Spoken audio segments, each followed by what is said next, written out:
¿Qué tal? ¿Cómo están? Comenzamos este miércoles con el Salmo 132. Miren que vamos ya llegando al final, porque empezamos en el 120 y recuerdan que yo les dije que eran trípticos todos y entramos al último tríptico, 132, 133 y 134 y terminamos la serie. El Salmo 132, de todas las canciones de la subida, es la más extensa. Es la más extensa y tenemos que ubicar por qué es la más extensa. Hacen en esta canción, en este salmo, un recuerdo de David. ¿Por qué? Porque David fue el que fundó Jerusalén. Allí, alrededor del monte de Sión, estaba la ciudad de Jebús y la ciudad de Salem, pero él la conquistó y la hizo capital, y allí también él comenzó a acumular las cosas para el templo y colocó el arca de Dios. Ahora, por eso empieza la primera estrofa diciendo: acuérdate, oh Jehová, de David y de toda su aflicción. Ellos se acuerdan de que esa ciudad y eso que tienen fue fruto del sufrimiento, de cómo juró Jehová y prometió al fuerte de Jacob: no entraré en la morada de mi casa, ni subiré al lecho de mi estrado, ni daré sueño a mis ojos, ni a mis párpados adormecimiento, hasta que halle el lugar para Jehová, morada del fuerte de Jacob. Quiere decir que estaba buscando el lugar donde hacer el templo. Tenemos que recordar que el templo surge en el desierto, con el tabernáculo, que era el templo portátil. Ahora, en el tiempo de anarquía, el tabernáculo se fue desmembrando. Es decir, había una parte del tabernáculo que estaba en un lugar y el arca estaba en otro lugar. Lo que quiere decir que había perdido sentido todos esos muebles, en alguna forma desmembrados en lugares diferentes. David se preocupó por eso. Y esa fue una de las grandes preocupaciones de su vida, preocuparse por lo que le estaba pasando al templo de Dios.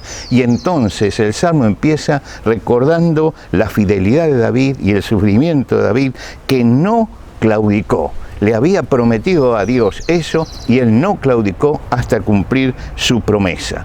Él lo sentía como un compromiso espiritual. Miren, es importante tener compromisos espirituales. En el libro de Eclesiastés, Salomón dice: mejor es que no prometas y no que prometas y no cumplas. Y David sabía que había que cumplir lo que uno le prometía a Dios y lo cumplió, realmente lo cumplió. Ahora, David fue un hombre excepcional. Cuando Pablo está hablando en Antioquía de Pisidia, dice que Dios dijo: he hallado a David, hijo de Isaí, varón conforme a mi corazón, que hará todo lo que yo quiera.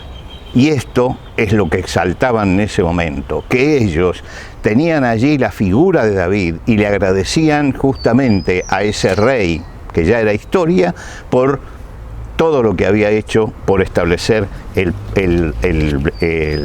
templo allí.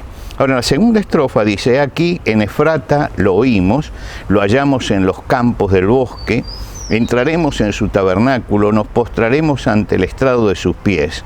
Levántate, oh Jehová, al lugar de tu reposo, tú y el arca de tu poder, tus sacerdotes se vistan de justicia y se regocijen tus santos. En esta estrofa nos cuentan cómo fue trasladada el arca. He aquí en Efrata.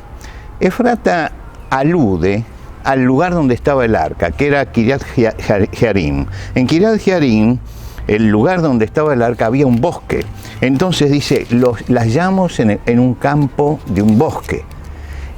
Él piensa en esto, y pensemos que si Dios no era un Dios de la naturaleza, los bosques eran usados por los paganos, pero de pronto en esos vaivenes que tenía el arca la metieron allí, y para David esto era una ofensa, y entonces dice que él pudo decir: levántate, oh Jehová, al lugar de tu reposo. Miren qué interesante esto.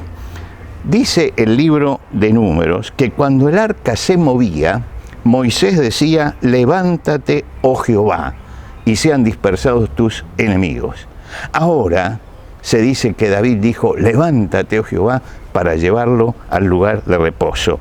Habla del deseo de David, y el deseo de David es que tus sacerdotes se vistan de justicia y se regocijen tus santos. Es decir, que haya un ministerio justo y que realmente ellos puedan llegar con gozo a la ciudad de Jerusalén. Ahora, llegamos al versículo 10, y en el versículo 10 dice: por amor de David tu siervo, no vuelvas de tu ungido el rostro. En verdad juró Jehová a David, y no se retractó de ello: de tu descendencia pondré sobre tu trono. Si tus hijos guardaren mi pacto y mi testimonio, yo les enseñaré. Sus hijos también se sentarán sobre tu trono para siempre. Esta es la promesa de David. Dios hizo un pacto con David. Ustedes recuerdan que el primer rey era Saúl y fue desechado a causa de su desobediencia. Pero le dio a David algo, que era la promesa de un trono firme. Y ese trono firme significa que sus hijos y su descendencia ocuparían el trono allí en Jerusalén, y allí vendría también el Mesías de la descendencia de Judá. Lo que quiere decir que ellos estaban recordando todo eso y recordando que de él venía el Mesías. Y llegamos entonces a los últimos versículos, el versículo 13 y 14, después vamos a ver el final, que dice: porque Jehová ha elegido a Sión, la quiso para habitación de sí. Este es para siempre el lugar de mi reposo, aquí habitaré porque lo he querido. Es un puente entre David y los peregrinos. Ellos están yendo a ese lugar. Y dice: este es el lugar que Dios señaló. Ahora, cuando uno lee el libro de Deuteronomio, todavía estaban en el desierto, estaban frente a la tierra prometida, dice que la palabra de Dios para el pueblo fue: el lugar que Jehová vuestro Dios escogiere de entre todas vuestras tribus para poner allí su nombre, ese buscaréis y hallaréis. Es decir, que el pueblo tenía que buscar cuál era la voluntad de Dios. Y David fue el hombre que encontró la voluntad y dijo: este es el lugar. Quiere decir que la fidelidad de un hombre del pasado estaba mostrando la bendición en el presente. Y llegamos a la parte final. Dice: bendeciré abundantemente su provisión, a los pobres saciaré de pan. Asimismo vestiré de salvación a sus sacerdotes, y sus santos darán voces de júbilo. Está hablando ya de cuando venga el Mesías. Y dice: allí haré retoñar el poder de David, he dispuesto lámpara a mi ungido, a sus enemigos vestiré de confusión, mas él florecerá su corona. Resultado de la obediencia a Dios. La promesa de que Dios iba a mandar al Mesías, al Señor, para saciarlos de pan, para que sus sacerdotes fueran santos y para alegría del pueblo. Retoñar el poder de David.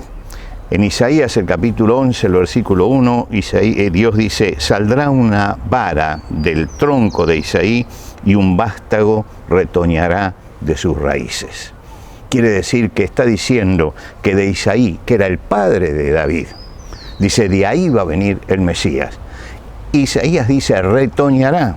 Y esa palabra la tenemos también acá, en el versículo 17. Allí haré retoñar el poder de David. Es decir, el Señor viene para ocupar, pero el trono eterno que puso David sobre el monte de Sión. Y tres cosas acerca del retoño, dice aquí. Haré retoñar el poder de David. En el original no dice el poder, dice el cuerno de David. Ahora, ese era el símbolo que ellos tenían para el poder. El Señor dijo: toda potestad me es dada en el cielo y en la tierra. Allí está cumplido esto: retoñará el poder de David. Toda potestad me es dada en el cielo y en la tierra, el poder está en el Señor. Dice que va a haber: y he dispuesto lámpara a mi ungido. El Señor Jesucristo dijo: yo soy la luz del mundo, el que me sigue no andará en tinieblas, sino tendrá la luz de la vida. Y dice: una corona, sobre él florecerá su corona. La corona es la autoridad, porque lo hace rey. Dice el libro de los Hechos de los Apóstoles: después de haber padecido, se presentó vivo con muchas pruebas indubitables, apareciendo 40 días y hablándoles acerca del reino de Dios. Es decir, el Señor les habló acerca del reino. El Salmo termina con tres cosas. Fíjense la historia. Empieza con David, allá haciendo una promesa a Dios, cumpliéndola, poniendo el arca en el templo, y nos habla de cómo llegó allí. Su hijo después iba a construir el templo, Salomón, y finalmente nos habla del Mesías, y nos dice que el Mesías tendrá poder, luz y autoridad. Nosotros sabemos quién es el Mesías, cuál es el nombre, qué es lo que ha hecho, y vivimos bajo el poder, la luz y la autoridad del Señor. Este salmo es extenso, repáselo, recuerde las divisiones que estuvimos marcando, porque quedaron muchas cosas que se pueden sacar de este salmo. Y nos vemos entonces en la próxima clase.